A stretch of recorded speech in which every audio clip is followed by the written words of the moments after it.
먼저 질문 여러분에게 한번 드려보겠습니다. 코로나에 걸린 사람은 피해자일까요? 가해자일까요? 전염병은 누가 걸릴지 아무도 모릅니다. 어디서 걸릴지도 모릅니다. 그래서 전염병은 코로나 혼자 가해자고 나머지 모든 사람은 피해자입니다. 그런데 우리 한국처럼 중범죄자 취급을 받는 나라가 있을까 의문을 던져봅니다. 코로나에 걸리면 그날부터 중범죄자가 됩니다.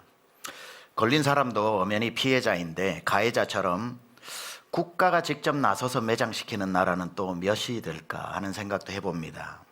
정부가 나서서 감염자가 누구인지 친절하게 밝혀주고 발병된 장소가 어딘지 정확하게 가르쳐주고 이런 나라가 있을까요? 그 정도 해놓으면 이제 뒷일을 수습하는 건 언론입니다. 언론이 실명 다 밝혀주고 그 사람이 무슨 부주의한 행동을 했는지 다 알려주고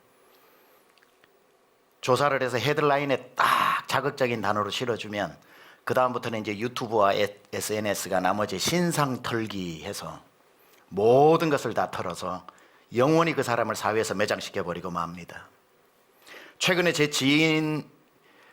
지인의 아는 사람이 양성 판정을 받았습니다. 40대 남자인데 제 지인에게 전화를 해서 통곡하면서 울더랍니다. 40대 남자가 막 울더랍니다. 알고 지낸 지가 10년이 넘었는데 우는 것도 처음 봤고 그렇게 통곡하는 것도 처음 봤답니다. 왜 코로나 양성 판정 받았는지 그렇게 우냐 그러니까 아파서 우는 게 아니라 미안해서 운답니다. 너무너무 몸보다 마음이 더 아픈 거죠. 이번에 미국에서도 전 세계적이죠. 유럽은 절반이 벌써 이미 오미크론에 감염이 됐다고 하니까 증상이 아주 가볍다고 합니다. 다행히도. 그래서 대부분이 무증상자라고 그럽니다. 이 설교하려고 어젯밤 12시까지 제가 다 또 리서치를 해봤습니다. 그러니까 대부분은 다 그냥 이 델타 변이는 폐에서 숨을 쉬게 되는데 오미크론은 목에서 숨을 쉬다 보니 입원할 필요가 없는 병이라고 이야기를 합니다. 일단은 감사하게도. 그런데 미국에도 오미크론 바이러스 환자가 나왔지만 정부가 어떻게 발표하나 제가 그래도 조금 영어가 되니까 들어봤어요. 이 정도입니다. 확진자가 나왔는데 경미한 상태고 지금은 정상으로 회복되는 것 같다. 8명 정도에게 전염이 된 것 같으나 예의주시하고 있는 상황이다. 끝. 더 이상 어떤 인포메이션도 없습니다. 그 사람이 누군지, 직업이 뭔지, 어디를 방문했는지 아무런 정보를 주지 않습니다. 왜냐하면 그 사람도 피해자이기 때문에 엄연히 보호를 받아야 할, 나라가 보호해 줘야 할 소중한 국민이기 때문에 그게 정상이죠. 국가라면 그래야 하죠. 만약에 언론이 그렇게 하지 않고 이 사람 누구다, 이름이 누구다, 어디에 산다, 직업이 뭐다 그러면 나라가 나서서 언론법으로 그걸 못하게 해줘야 되는 게 맞죠. 언론이야 그럴 수 있죠. 클릭수 늘려가지고 뭐 이렇게 밥 벌어먹고 사니까 국가가 막아줘야 되는 거 아닙니까? 그런데 우리나라는 국가가 원망을 듣지 않으려고 개인에게 그 분노를 다 돌리는 것 같습니다. 그런 느낌이 든다는 겁니다. 일부러 그 사람이 누군지 또 어떤 특정 종교를 가지고 있는지 어느 교회나 어디를 다니는지 어떤 직업인지 다 밝혀줍니다. 뭐 다 밝힐 필요는 없어요. 대충만 밝혀도 다음은 언론이 다 알아서 밝혀주고 이제 클릭수 올리는데 가장 혈안이 되어 있는 유튜버나 SNS, 파워 블로거들이 소위 말하는 신상 털기로 다 털어내죠. 그러면 국민들은 그 사람은 국가 대신 욕을 다 분노를 받아내야 됩니다. 고맙게도 국가가 받아야 될 원망을 그 사람이 받아주니 고마운지도 모르겠습니다. 나이지리아 40대 부부가 학술 모임, 참 그것도 선교 아니라고 말하는 것도 참 저로서는 그걸 변명한다는 것도 웃기는 얘기입니다만은 학술 모임이었다고 해요. 학술 모임 참여하고 와서 오미크론 변이에 걸렸습니다. 걸리는 순간 국가가 가장 먼저 나서서 그 사람의 모든 정보를 텔레비전을 통해서 알려줍니다. 그 순간 전 국민의 원수가 되고 그들의 사업장, 그들의 동네, 그들의 종교까지 다니는 교회까지 모두 테러를 당합니다. 저는 이런 현상을 보면서 최근에 유행하는 영화 하나가 떠올랐습니다. 넷플릭스 영화 중에 연상호 감독의 지옥이라고 하는 영화. 지금 전 세계 작품 1위를 달리고 있습니다. 오징어 게임에 이어서 전 세계를 지금 우리 K 드라마 영화가 뭐 선풍적인 인기를 누리고 있지요. 잘 만들어요. 제가 봐도요. 이런 시나리오를 가진 우리 한국은 문화민족이기 때문에 앞으로도 장기적으로 좋은 작품 많이 나오리라고 생각을 합니다. 연상호 감독이 만든 영화, 얼마 전에 방법이라고 하는 영화가 나왔는데 우리 오윤아 집사님 나오셨는데 코로나 중에 영화관에 나와서 많이 못 봐서 너무 안타까운데, 연상호 감독은 이 지옥에 우리 오윤아 집사님 캐스팅 했었어야 되는데 너무 아쉬운 거죠. 자, 어느 날 천사가 나타나서 지옥에 갈 사람에게 이렇게 이야기를 합니다. 벽을 뚫고 이렇게 막 천사인데 마귀처럼 생겼어요. 아무개 너는 몇 월 며칠에 지옥에 간다 라고 고지를 합니다. 지옥 고지를 하죠.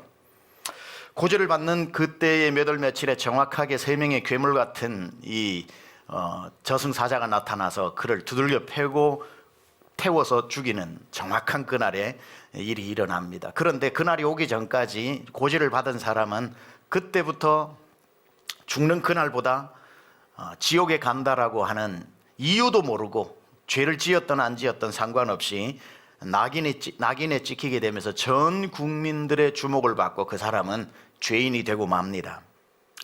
새 진리회라고 하는 일어나는 신흥 종교 사이비 종교단체는 그 사람이 지옥에 가는 이유는 우리가 모르는 죄를 지어서 그렇다라고 사람들에게 주입을 시킵니다. 그러면 그 사람의 죄가 무엇인지 사람들이 너무 궁금할 거 아닙니까? 저 사람이 무슨 죄를 지어가지고 지옥에 가나? 그 궁금증을 풀어주기 위해 등장한 화살촉이라고 하는 인터넷 그 추장이 있습니다. 막 옛날에 추장 같은, 아프리카 추장 같은 걸 해가지고 너의 죄를 밝혀라 화살촉 하면은 이제 화살촉들이 다 젊은 애들이 가가지고 그 사람의 죄를 밝히라고 두들겨 패고 거의 죽을 만큼 두들겨 패는 그런 추종자들이 일어나서 화살촉이 되어 그 사람을 쏘아댑니다. 그들은 죄인에게 찾아가 너의 죄가 무엇이냐고 추궁하면서 위협하고 폭력하고 정의라는 이름을 가지고 죄인을 심판한다라는 명목으로 그들을 그 지옥 가기도 전에 죽여놓고 있습니다. 그들은 고지를 받고 진짜 지옥으로 가는 것이 아니라 고지를 받는 그날부터 진짜 지옥으로 가는 그 날까지 화살촉의 위협과 전 국민의 따가운 시선과 그것으로 말미암아 지옥 가기도 전에 이미 지옥을 살게 되는 이야기입니다. 재밌는 거는 마지막에 박정자라고 하는 여성이 영화 초반에서 죽었다가 마지막 장면에 다시 깨어납니다. 지옥으로 간 박정자가 마지막 엔딩 장면에 깨어나는, 그건 저는 그 얘기는 모릅니다만 제 상상의 날개로는 지옥에 간 그 지옥이 바로 이 세상 아닌가 하는 그런 해석도 가능하죠. 눈을 뜬 곳이 이곳이니까. 이 지옥 영화와 너무나도 비슷한 일이 지금 우리들이 사는 한국에서 일어나고 있습니다. 한 사람이 되든지 한 단체가 되든지 그것이 무엇이든지, 한 연예인이 되든지 한 유명인이 되든지 그가 누구라도 괜찮습니다. 그냥 누구 하나가 갑자기 어느 날 등장해서 저 사람 죄인이다 라는 누군가가 외치는 고지를 받으면 그때부터 저 사람은 죄인이 맞다라고 득달같이 사람들이 일어나는 단체가 있고, 그리고는 그렇다면 저 사람은 사회에서 매장시켜야 돼, 저 사람은 죽여야 돼, 인터넷 언론들이 들끓기 시작하면서 국민들을 선동해서 그때부터 화살촉 키보드에 앉은 사람들이 죽여야지, 불태워 죽여야지, 아이고 저런 것도 우리 국민이라고 화살을 쏘아대면서 결국 그 사람을 죽이고 맙니다.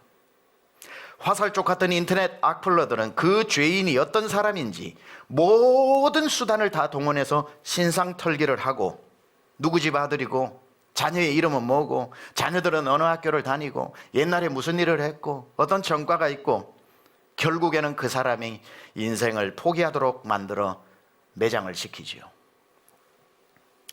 여론에 한번 고지를 받게 되면 살아남을 수 있는 사람이 없고, 그 사람에게는 고지를 받는 그날부터 사는 하루하루가 지옥이 되어버리고 맙니다. 그 사람을 향해 관용을 베풀어 주는 사람도 없고, 여론에 휘몰려서 관용을 베풀어 주다가 똑같은 취급받을까 봐 두려워. 그 사람을 관용도 없고 용서도 없고 용납도 없고 한 번 나쁜 사람이라고 지목받고 고지를 받는 그 순간 그 사람의 인생은 재생 불가능. 끝이 나는 겁니다. 저 사람 옛날에 고등학교 때 나쁜 짓 많이 했다라고 누군가가 일어나서 소리 한번 지르면, 익명으로 인터넷에 한번 고지를 날리면, 그때부터 너는 착한 사람이어야 하는데 알고 보니 나쁜 놈이구나, 죽이자 죽이자, 화살쳐 화살쳐 화살쳐. 그러면 화살촉 인터넷이 모든 신상털기를 해서 영원히 사회에서 매장을 시켜버리는 지옥 같은 일들이 매일매일 이 한국 속에서 넘쳐나고 있는 겁니다. 화살촉들이 악플을 쏟아내면서 이렇게 이야기를 하죠. 내용들은 이렇습니다. 너는 죽일 만큼 나쁜 사람이야. 너는 더 정의로워야 했어. 너는 더 착해야 했어. 너는 연예인이지만 연기만 하면 안 돼. 너는 더 정의로운 사람이어야 했어. 새진리의 정찬수가 이야기하는, 정진수가 이야기하는 것처럼. 너는 그때 팬들에게 인상을 쓰면 안 됐어. 너는 그때 웃었어야 했어. 너는 그때 사인해주면서 팬들을 기분 나쁘게 놀려서는 안 됐던 거야. 그러므로 너는 매장되어도 괜찮아. 너는 지금보다 더 착하고 정의로웠어야 했어. 너는 운동선수지만 운동만 잘한다고 되는 게 아니야. 너는 더 정의로워야 했어. 친구들한테 그렇게 함부로 대하면 안 되는 것이었어. 그러니 너는 사회에서 영원히 사라져. 너는 연예인이지만 더 정의로워야 한다. 너는 가수지만 더 정의로워야 한다. 너는 탤런트지만 삶에서 흠도 없고 점도 없어야 한다. 너는 아이돌이지만 항상 웃어야 하고 누굴 보든지 90도로 인사를 해야 한다. 우리 한국은 노래를 잘하는 가수가 인기를 얻는 것이 아니라 예의 바른 가수가 인기를 얻고, 연기를 잘하는 탤런트가 오래가는 것이 아니라 착한 탤런트가 오래가고, 살인죄보다 더 무서운 게 괘씸죄인 나라가 대한민국이 아닌가 합니다. 제가 오늘 설교를 좀 심각하게 한다고 그랬어요. 연예인, 운동선수, 춤을 추고 예술하는 모든 예술가 다 잘 살아야죠. 착하게 살아야죠. 목사가 이런 걸 대변한다는 게 우습기도 하지만 맞아요. 잘 살아야죠. 그런데 우리 한국은 연예인, 운동선수, 춤을 추고 예술하는 모든 예술가에게 요구하는 것은 실력이 아니라 착한 겁니다. 만약 단 한 건이라도 추문이 생기면 그때는 고지를 받는 날이고, 그때부터 그 사람은 지옥을 살아가게 됩니다. 이것이 지금 한국 사회입니다.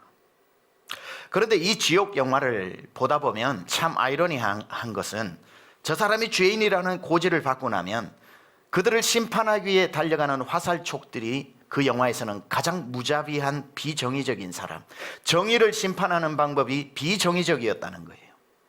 가장 그 영화에서 악한 사람들은 죄인을 심판하기 위해서 자원봉사로 나선 그 사람들이 가장 무자비하게 악한 사람이라는 게 그 영화가 고발하고 있는 것 아닐까.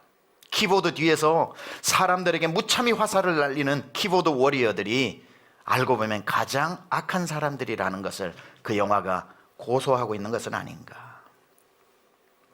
저는 지금 전 세계가 열광하고 있는 이 지옥이라는 영화가 대한민국에서 지금 그대로 재현되어지고 있는 것 같아 마음이 참 많이 아픕니다. 물론 잘 살아야 하지만, 물론 그렇지 않았었어야 더 좋았겠지만, 그것 때문에 화살을 맞고 죽어가고 있는 사람들과 함께 아파해주는 사람은 몇 명일까? 너는 더 아파야 해. 다시는 우리 국민들 눈앞에 나타나지 마. 넌 그래도 싸. 왜? 너 잘못했으니까. 너는 더 조심했어야 했어. 그곳에 가지 말았어야 했어. 너는 살인자보다 더 나쁜 사람이야. 한 사람이 등장을 하면 정부와 언론과 미디어와 국민이 다 그 한 사람에게 분노를 쏟아내고 있는 기형적 사회. 아무도 그 가운데 서서 그 잘못을 품어주고 아파해주고, 이런 사람들을 찾기 힘든 사회를 우리는 살아가고 있지 않는가 생각합니다. 제가 관심을 가지고 있는 문화 철학자 중에 르네 지라르라고 하는 사람이 있습니다. 프랑스 철학자인데요, 미국에서 활동을 했습니다. 르네 지라르는 희생양 메커니즘이라고 하는 유명한 컨셉을 만들어낸 사람이다. The Scapegoat라고 하는 유명한 책이 있죠. 대중은 그 리네 지라르의 희생양 메커니즘이 이런 겁니다. 아침부터 여러분 나오셨는데 좀 머리 복잡한 얘기해서 죄송합니다만 잘 한번 들어보세요. 그의 주장은 이렇습니다. 대중은 자기들의 분노를 쏟아낼 희생양을 찾고 그 희생양을 찾으면 그에게 분노를 모두 쏟아내고 대신 집단적 분노를 정화시킨다. 그러니까 집단적 분노가 있는데 이걸 해결해야 되는 거예요. 집단적 분노가 해결이 되지 않으면 분노를 서로에게 쏟아내어서 그 집단은 자멸한다는 겁니다. 그래서 집단적 분노가 올라갈 때는 반드시 집단적 분노를 쏟아낼 수 있는 집단적 분노를 정화시키는 스케이프곶, 희생양이 필요하다라는 이야기입니다. 그런데 그 희생양은 아무나 희생양이 될 수 있는 것이 아니라 희생양이 될 수 있는 조건이 있는 겁니다. 어떤 조건이 있냐면 그 희생양은 보복할 힘이 없이 약해야 한다. 그리고 착해야 한다. 희생양에게 분노를 다 쏟아내어도 괜찮을 만한 존재여야 하고 대신 우리 공동체이면서도 공동체가 아닌 상위성을 지니고 있어야 한다. 우리 공동체면 우리가 우리를 죽이는 것 같은 아픔이 있기 때문에 우리의 일원이면서도 분노를 쏟아내어도 감정적 동질성이 별로 없는 상위성에 서 있는 경계선에 있는 사람이면 희생양으로서 가장 적합한 대상이 된다. 저는 코로나에서 지친 국민들의 분노를 쏟아낼 희생양이 교회가 된 듯합니다. 분노를 쏟아내어도 보복하지 않는, 아무리 분노와 욕을 쏟아내어도 보복하지 않는 가장 안전한 곳이 교회입니다. 사람들은 그것을 알기 때문에 마음껏 분노를 쏟아내고 욕을 합니다. 그래도 피해를 받지 않는다는 것을 알기 때문에. 코로나 중에 집단 발발 교회에서 많이 일어났습니다. 우리도 잘 알고 있어요. 왜? 뉴스에서 친절하게 가르쳐 주니까. 근데 여러분 그거 아세요? 하루에 5천 명씩 쏟아지는 이 숫자는 대부분 집단 발병으로 일어난다는 거. 지금도 병원에서, 학교에서, 군대에서 다 집단 발발 일어납니다. 지난주에 여러분 집단 발발 일어난 곳 알고 계시는데 몇 군데 있나요? 잘 모릅니다. 왜? 보도를 안 해주니까. 교회는 한 건만 일어나도 모든 언론이 다 친절하게 소개해 줍니다. 왜? 그래서 우리는 아는 겁니다. 교회만 그 일이 일어나고 있는 것처럼. 하루에 5천 명씩 쏟아지고 있는데도 우리는 어디에서 집단 발발 일어났는지 소개도 안 할 뿐더러 해도 우리의 눈을 쉽게 지나가는 단 한 줄로 끝이 납니다. 기독교인은 한국인이면서도 이 지라르의 이야기에 의하면 동질성을 가지면서도 동시에 상위성을 가진 경계선에 있는 사람이면 가장 좋다고 했는데 기독교인들은 대한민국 국민이면서도 국민 취급을 못 받죠.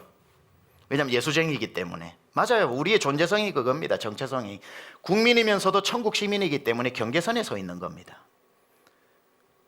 우리와 같은 국민인데도 다른 사람처럼 보이기 때문에, 그런데 약자고 아무리 쏟아내도 보복하지 않는 교리적 특징을 가지고 있기 때문에 오른뺨을 치면 왼뺨을 돌려대라고 하는 걸 금과 옥조로 믿는 사람들이기 때문에 희생양이 되기에는 가장 적합한 대상이 교회인 거지요.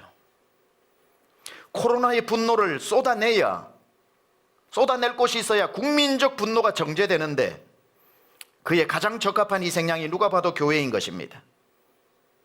근데다가 감사하게도 교회가 분노를 쏟아낼 만큼 적정량의 확진자들을 쏟아내주고 있으니 금상첨화 아니겠습니까? 국민적 분노가 쌓여가는데 적당한 희생양을 찾지 못해 국민의 분노를 방치해 둬버리면 국민들끼리 분노를 쏟아내며 이 나라는 자멸할 수 있기 때문에 반드시 국민적 분노를 정화시킬 the scapegoat, 희생양이 필요하다. 이게 르네 지라르의 희생양 메커니즘입니다. 이것을 어쩌면 정부도 너무 잘 알기 때문에 국민의 분노가 자기 정부를 향하거나 이 나라가 폭도로 변하지 않기 위해서 분노를 쏟아내도 뒤탈이 별로 없을 희생양을 소개해 주는 겁니다. 그래서 외치는 거죠. 교회가 문제입니다. 여러분, 교회가. 이제는 성도들 입에서도 뉴스를 보면서 교회 진짜 왜 이래? 성도도 그런 얘기를 할 정도로 깊숙이 들어와 있습니다. 또 교회야? 아이고 지긋지긋해. 언론도 모두도 외칩니다. 여러분, 나라가 문제가 아니라 교회가 문제입니다. 우리 한국이 이렇게 코로나 방역 잘하는데 문제가 있는 건 교회가 협조를 안 하고 사고를 쳐서 그렇습니다. 그러면 국민은 그 희생양에게 모든 분노를 쏟아내고 공동체는 다시 분노를 쏟아내고 난 뒤에 정화가 돼요. 이 사회가 존속될 수 있습니다. 이게 저는 어제도 르네 지라르의 책 몇 권을 다시 펴서 읽었던 책들이지만 다시 보면서 깜짝 놀랐습니다. 어쩜 이렇게 예언적으로 정확하게 기록해 두었을까? 괜찮아요. 교회가 그렇게 해서 국민적 분노를 정화시킬 수 있다면 그것도 물론 우리가 다 조심해야 되고 잘했다는 뜻이 아닙니다. 저는 잘했다는 뜻이, 잘했는데 욕먹는다는 뜻이 아니에요. 지나치게 부당한 우리의 희생양 메커니즘에 우리가 희생당한 것 아닌가 조심스럽게 진단해 보는 겁니다. 그래도 괜찮다는 것은 교회는 예수님의 몸입니다. 예수님이 인류의 죄를 대신 짊어지고 가신 인류 역사의 최고의 희생양 아닙니까? 교회도 희생양이 되어 국민의 분노와 원망과 짜증과 스트레스를 짊어짐으로 정말 이 사회의 스트레스가 가벼워질 수 있다면 감당하고 참아내야죠. 교회는 그런 존재입니다. 일부러 그런 존재가 되어 욕먹을 욕바가지입니까? 욕바라지입니까? 한국말을 모르겠어요. 뭐 욕바가지를 먹어도 먹을 필요는 없지만, 일부러 그 일을 자처할 필요는 없지만, 그런 억울한 일을 만날 때에 예수님을 생각하면서 또 이 기간 지나가면 됩니다. 그런데 교회는 그렇고요. 그게 교회의 사명이고요. 나중에 또 설명드리겠습니다만은, 아까 말했던 사회적 이런 현상, 교회가 아니라 사람이 그런 상황 가운데 있다면 누군가의 지목을 받아 어느 날 손발이 다 묶이고 사회에서 매장되어져서 날개가 꺾여버리고 깊은 외로움의 감옥 속으로 스스로 걸어 들어가 문을 잠그고 두문불출하고 있는 사람들이 너무나도 많은데, 교회는 욕을 먹어도 1000만 명이 함께 연대하기 때문에 서로 힘을 주고 괜찮아, 힘내. 저도 오늘 여러분에게 힘내라고 설교하고 있잖아요. 그러니 괜찮지만 이 세상에는 이러한 사회적 병리 현상으로 어느 날 그 고지를 받고 완전히 왕따가 되어져서 외로움의 감옥 속에서 살아가고 있는 사람들이 너무 많은데, 교회의 사명이 뭡니까? 그들의 마음을 읽어주고 아무도 그들을 품어주지 않고 아무도 그들을 변호해주지 않고 아무도 그들의 친구가 되어주지 않고 혹시 그 사람 급으로 내가 취급당할까 봐 일부러 의도적으로 거리를 두고 있는 이 세상 앞에 걸어가 그들의 손을 잡아주고 그 외로움의 감옥에서, 억울함의 감옥에서 꺼내주는 곳이 교회가 되어야 합니다. 오늘도 이런 사회적 피해자가 되어 외로움의 감옥에 갇힌 사람들은 교회가 반드시 돌봐주어야 하고 반드시 꺼내주어야 합니다. 그게 교회가 이 땅에 있는 이유입니다. 지금도 세상에는 갑자기 어느 날 죄인이라는 고지를 받고 하루하루 지옥을 살아가는 억울한 사람들이 있습니다. 교회는 그런 사람을 구원해야 한다는 말입니다. 한 번의 실수 때문에, 누군들 실수를 안 합니까? 한 번의 실수 때문에 모든 사람의 적이 되어 죄인으로 낙인이 되어 아무것도 못하고 전화도 한 통 못 받고 무서워서, 어디서 걸려오는지 모르는 전화라서 컴퓨터도 모두 꺼버리고 켜서 글자 하나만 읽으면은 두려움에 그 밤을 잘 수 없기 때문에 방에 불도 다 끄고 지금 외부와 연락을 차단하고 지옥같이 혼자 사는 사람들 이 땅에 너무 많습니다. 세상이 그들을 그곳으로 몰아넣었다면 교회는 찾아가 그들을 다시 광명한 빛으로 나오게 해야 되는 사명이 있는 거지요. 세상은 실수를 용납하지 않고 화살을 누군가 쏘면 집중해서 화살을 그쪽을 향해서 쏘는 세상입니다. 우리 아이들 한번 보세요. 우리 청소년 아이들 학교에 가서 조그마한 어느 날 자기도 인식 못하게 실수 하나를 하면 새진리위의 정진수 같은 아이가 하나 나타나서, 야, 얘 봐라, 얘 이런 실수했다, 얘 나쁜 놈이야, 너는 나쁜 놈이야 라고 하면 그때 꼭 등장하는 화살촉 행동대장이 있지요. 야, 얘 나쁜 놈이래, 화살촉에서 이제 모든 반에 있는 아이들을 다 동원해서 그 아이를 집중 공격하면서 며칠 지나지 않으면 아무도 그와 놀지 않는 왕따가 되어버립니다. 그 아이는 그때부터 외로움이라는 감옥에 가두어지게 되죠. 학교를 가도 아무도 전교생이 나와 놀지 않는 외로움의 감옥 속에 감금되어져 버린, 그런데 누구 하나 반 친구 찾아와서 손을 내밀고 감옥에서 꺼내주는 친구 없이 자기들도 감옥에 갇힐까 봐 방치해 놓는, 학교에서 그 아이를 맞아주는 것은 아무 데도 없고 선생님들도 그 아이가 그런 고통을 당하고 있는지 아무도 모르고 그 아이를 맞아주는 곳은 딱 한 곳뿐입니다. 옥상의 난간뿐입니다. 내가 설 수 있는 곳은 옥상의 난간뿐입니다. 마치 저 하늘이 날 받아줄 것 같아서 한 해에도 수십 수백 명의 아이들이 떨어지죠. 화살촉에 맞아요. 수많은 언어의 폭력에 피멍이 들어 외로움에 난간에 서서 뛰어내리지 않았다 뿐이지 오늘도 난간을 생각하면서 학교 가는 아이들이 얼마나 많습니까? 청소년 사역자들은 이런 아이들을 꺼내야죠. 외로움의 감옥에 들어가 있는 그런 아이들 꺼내줘야죠. 직장에서도 신입사원으로 들어갔는데 뭘 하나 실수를 하게 되면 직장이 얼마나 살벌합니까? 야, 사고뭉치 하나 들어왔네. 누구 하나 그렇게 외치면 그때부터 다 사람들이 화살촉들이 등장해서 저 사고뭉치, 저 사고뭉치. 사람이요, 그런 얘기 한마디 들으면요, 잘하는 것도 손이 떨려 못합니다. 복사 한 장도 손이 떨려 비뚤게 복사를 하게 됩니다. 누군가가 씌워놓은 고정관념 때문에 하루아침에 바보가 되어 있고 사고뭉치로 찍혀서 사람의 외면을 받고 직장 가는 게 지옥으로 걸어 들어가는 것 같은 외로움의 감옥에 갇힌 사람들이 있습니다. 여러분 같은 직장을 다닐 때에 그냥 다니면 안 됩니다. 여러분은 밥 벌어먹기 위해서 직장 가는 게 아니라 이런 사람 꺼내기 위해 직장 가는 겁니다. 다 사고뭉치라고 할 때에 손 내밀어주는 한 사람이 있어야죠. 군대에서 고문관이 된 병사, 직장에서 사고뭉치가 된 사원, 연예인이 되려다 연예인이 되는 게 내 인생의 꿈이었는데 누가 던진 악플 화살에 꿈이 좌절되어 지금도 그 꿈을 다 접어버리고 방에서 두문불출하고 나오지 않는 외로움의 감옥에 갇혀 하루 종일 울고 지내는 젊은이들은 얼마나 많습니까? 꿈이 좌절된 운동선수, 꿈이 꺾여버린 아이돌, 모두 외로움의 감옥에 갇혀 있지만 찾아가는 사람 한 명 없고 손 내미는 사람 없고 꺼내주는 사람 없고 그냥 세상은 더 잔인하게 이렇게 외칠 뿐입니다. 그러니 정의로웠어야지, 그러니 네가 더 착하게 살았어야지 그랬어. 이제와 후회해봐야 소용없어. 미안해, 난 널 꺼내줄 수 없어. 우리 기독교인들은 이 도시 안에 자기만의 외로움의 방에 갇혀 통곡하고 있는 그들의 탄식 소리를 들을 수 있는 사람을 그리스도인이라고 이야기하는 겁니다. 같이 손가락질하는 것이 아니라 그들의 탄식 소리를 들을 수 있는 사람. 그들이 오늘도 지금 뭐라고 외치고 있습니까? 오라, 나는 공고한 자로다. 누가 이 사망의 몸에서 나를 건져내랴. 그들이 외치는 소리, 탄식 소리. 지금은 이런 탄식으로 화살을 맞아 울부짖고 있으나 아무도 그 탄식 소리를 들어주지 못해서 이 도시 안에 통곡 소리만 커져가고 있는데, 우리 그리스도인들도 같이 그렇게 정죄하는 것이 아니라 그들의 탄식 소리를 들을 줄 아는 사람, 그 사람이 예수쟁이입니다.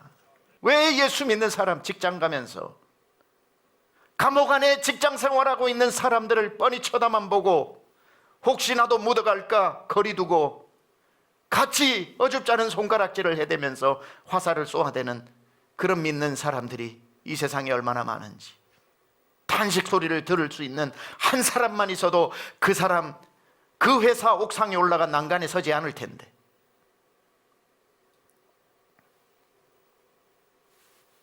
믿는 사람은 이런 사람들의 울고 있는 소리, 탄식 소리를 들을 수 있는 다른 사람이 가지지 못한 귀를 가지고 있어야 합니다. 혼자 외로움의 감옥에서 날 좀 살려달라고 외치는 그들의 들리지 않는 침묵의 절규를 들을 수 있는 귀가 있어야 합니다. 그들에게 다가가 손을 내밀어 그 감옥에서 나오게 하는 것이 믿는 사람들에게 주신 사명입니다. 찬송이 우리에게 도전하고 있잖아요. 믿는 자여 어이할꼬, 믿는 자여 이 세상을 보고 어떻게 할 거냐고 묻고 있습니다. 주님 너를 부르신다. 믿는 자여 어이할꼬. 학생은 왕따가 되어 독서실에서 혼자 울고 있고, 대학생은 도서관에서 울고 있고, 회사 신입은 고장난 복사기 붙잡고 울고 있고, 후배에게 부장자리 빼앗긴 과장은 구두끈 매는 척하면서 울고 있고, 명예퇴직 통보를 받은 아빠는 자식의 침대맡에서 울고, 부모는 찾아오는 자식 없어 서럽고 외로워서 울고 세상은 탄식 소리가 넘쳐나고 있습니다. 다 울고 있는 세상입니다. 그들은 울고 있으면서 누군가 와서 손을 잡고 꺼내주기를 기다리고 있습니다. 날 좀 도와달라고, 나 혼자는 못 나간다고, 무서워서 못 나간다고, 날 좀 이 방에서 꺼내달라고, 나를 이 트라우마의 감옥에서 좀 꺼내달라고, 날 좀 이 지옥에서 꺼내달라고 애타게 탄식하고 있는데, 오라 나는 공고한 자로다, 누가 이 사망의 몸에서 날 좀 꺼내주랴. 여러분이 그들을 찾아가야 합니다. 교회가 그들에게 가야 합니다. 믿는 사람이 그 집, 그 사람의 문을 두드려야 합니다. 그를 그곳에서 꺼낼 수 있는 사람은 그리스도인, 그들을 꺼낼 수 있는 유일한 분은 예수님입니다. 요한계시록 3장 20절에 예수님이 그들을 찾아가 이렇게 말씀하십니다. 볼지어다 내가 문 밖에 서서 두드리노니 누구든지 내 음성을 듣고 문을 열면 내가 그에게로 들어가 그와 더불어 먹고 그는 나와 더불어 먹으리라. 주님이 그 사람의 잠긴 문을 두드려야 합니다. 꽁꽁 숨어버린 그 문 앞에 주님이 오늘 두드리고 있고, 여러분은 그 문을 어찌했든 예수의 이름으로 열어서 그 어둠의 방에서 나오게 해야 합니다. 그들에게는 누군가가 필요한 게 아니라 예수님이 필요합니다. 그래서 우리 인간에게는 구원자 예수가 필요한 겁니다. 세상에서는 누구 한 사람 죄를 지으면 다 자기들은 죄인이 아닌 것처럼 심판자가 되어버립니다. 저 사람이 이런 잘못을 했으니 너는 그런 대우를 받아도 싸.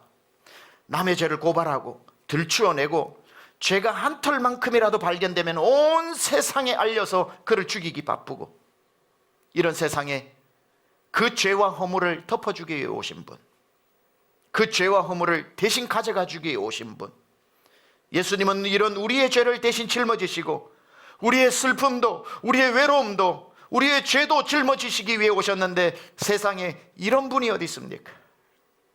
예수님이 오셔서 우리의 죄를 지적하시는 것이 아니라 우리의 죄를 보고 그 죄를 왜 네가 짊어지고 있냐, 그 네가 짊어지고 있어 해결도 안 되고 짊어질 것도 아니다, 너의 그 짐을 내게 다오. 마태복음 11장 28절에 주님이 말씀하십니다. 수고하고 무거운 짐진 자들아 다 내게로 오라, 내가 너희를 쉬게 하리라. 어두운 방 안에 있는 아이들에게, 직장인에게, 군대에 가서 하루하루를 지옥같이 벌벌 떨면서 살고 있는 그들에게 주님 말씀하십니다. 수고하고 무거운 짐진 자들아 내가 있지 않냐, 내게로 오라, 내가 너를 쉬게 하리라. 볼지어다 문 밖에 서서 두드리노니 문만 열어라. 예수님은 감옥에 갇힌 사람, 지옥에서 사는 사람을 구원하기 위해 오신 구세주이십니다. 죄를 심판하기 위해 오신 것이 아니라 죄를 용서해 주기 위해 오셨습니다. 죄를 들추어내기 위해 오신 것이 아니라 죄를 덮어주기 위해 오셨습니다. 죄를 가르쳐 주기 위해 오신 것이 아니라 죄를 가져가기 위해서 오셨습니다. 그래서 저 침례 요한은 예수님이 요단강으로 오시는 것을 보고 외마디 이런 소리를 외쳤죠. 보라, 세상 죄를 지고 가는 하나님의 어린 양이로다. 그 죄는 예수님의 죄가 아니라 우리의 죄를 지고 가는 하나님의 어린 양. 거듭 말씀드렸다시피 예수님의 몸이라고 하는 교회의 사명이 뭡니까? 예수님이 하셨던 일을 우리가 하는 거지요. 지옥 같은 삶을 사는 사람을 찾아가 손 내밀고 구해주는 것, 모든 사람의 손가락질을 받으며 하루하루를 지옥에 사는 사람들, 목사님 지옥 설명하지 마요, 내 삶이 지옥입니다. 죽어가는 지옥이 중요한 게 아니라 내가 사는 이 삶이 지옥입니다. 그 사람들을 광명한 빛으로 나오게 하고 천국의 삶을 오늘부터 살게 하는 것, 이게 교회의 사명입니다. 교회는 혼자 있는 사람을 내버려 두지 않는 곳이 되어야 합니다. 교회는 누가 혼자 있는가를 보다가 혼자 있는 사람에게 여러분이 다가가 친구가 되어주고 손을 잡고 일으켜주는 곳이 되어야 합니다.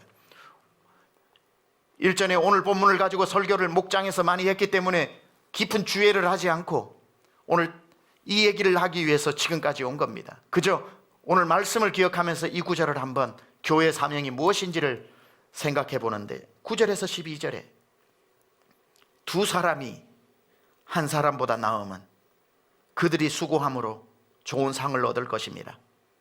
혹시 그들이 넘어지면 하나가 그 동물을 붙들어 일으키려니와 홀로 있어 넘어지고 붙들어 일으킬 자가 없는 자에게는 화가 있으리라. 큰 낭패를 당한다는 뜻입니다. 또 두 사람이 함께 누우면 따뜻하거니와 한 사람이면 어찌 따뜻하랴. 한 사람이면 패하겠거니와 두 사람이면 맞설 수 있나니 세겹줄은 쉽게 끊어지지 아니하느니라. 여러분, 주위에 혼자 된 사람 없습니까? 찾아가십시오. 여러분 자녀 중에도 방문 걸어 잠그고 나오지 않아 피눈물 흘리는 부모님들이 있죠. 이제는 그것도 포기해서 방문 두드리는 것도 멈춘 부모님이 있다면 오늘 이 말씀 듣고 다시 한번 그 방을 두드리십시오. 귀찮아, 두드리지 마 하는 그 음성을 엄마 계속 두드려줘. 내가 나갈 때까지 두드려줘. 그 음성으로 들려야 됩니다. 전화 한 통, 여러분 외로울 것 같아 전화를 했는데 갑자기 화를 내면서 전화하지 말라니까 하고 소리치는 그 친구의 그 소리를 그렇게 들으면 안 되고, 친구야 전화 꼭 해줘. 내가 화를 내도 꼭 해줘. 받지 않아도 부재중 전화라도 좋으니 꼭 해줘. 날 포기하지 마. 그 사람들에게 지속적으로 찾아가고 예수 이름으로 계속 볼지어다 내가 문 밖에 서서 문을 두드리노니 누구든지 그 음성을 듣고 문을 열면 열릴 때까지, 주님 앞에 나올 때까지 그 탄식 소리, 날 살려달라는 소리, 지금도 그 화살에 맞아 이 도시가 울음으로 가득한 이곳에 우리 강남중앙권속들 나가서 그들의 계속 문을 두드려 기어이 그분들이 내민 주님의 손을 붙잡을 수 있도록 그 일에 쓰임받는 저와 여러분 되기를 우리 주 예수 그리스도 이름으로 축원합니다.